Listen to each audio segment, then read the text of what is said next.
Go to the heart, and you will find him. Today, God our Father brings us to the beginning of our campaign of Christian service, the campaign of Lent. And the collect prayer for this Ash Wednesday Mass puts this season of Lent into proper perspective for us. For it says that this campaign of Christian service is a battle against spiritual evils. This battle is not merely against flesh and blood, my dear family, but against our greatest adversary, the devil and his minions, and the demonic forces that are running rampant in our world today. Christian service is the service of spiritual warfare. And what are the weapons we have in this battle? The collect prayer tells us that they are the weapons of self-restraint. Self-restraint. These are powerful weapons for us because they are actions that allow us to participate in the greatest weapon that has already defeated the devil. And that is the weapon of the cross. And if you look around the world today, there is very little self-restraint, no? The culture promotes freedom from restraint. A license to do whatever you want, whenever you want to do it, and no one else can tell you otherwise. That's what the world is saying. Because that's the spirit of this age, the spirit of the devil working in this age. But how is that working for this age? Not well, no? For there has not been an age where hopelessness, woundedness, and spiritual poverty has been any greater. We are in a battle for souls. And this battle is the battle of the heart, because it is from the heart that we have the ability to choose to cultivate these weapons of self-restraint through our disciplines of prayer, fasting, and almsgiving.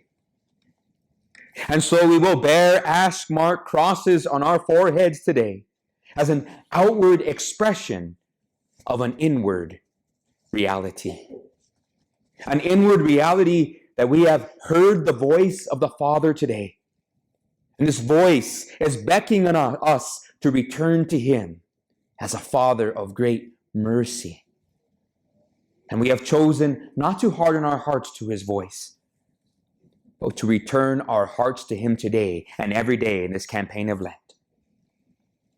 And we have heard the voice of Christ exhorting us to repent and believe in the good news of His gospel. The Lord speaks to us through the prophet Joel when he says, even now, return to me with your whole heart, with fasting and weeping and mourning. This is what it means to repent.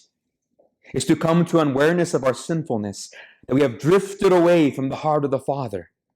And now, even now, we make our return with a penitent heart. And this journey of return to the heart of the Father is the toughest journey any man and woman can make, because it requires us to return to our own hearts.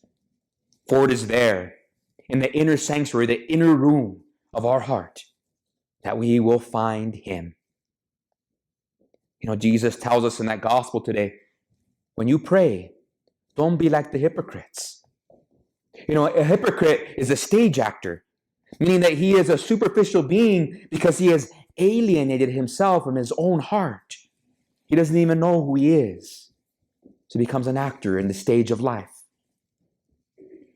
But when you pray, says our blessed Lord, go to your inner room, close the door, and pray to your Father in secret. And your Father who sees in secret will repay you.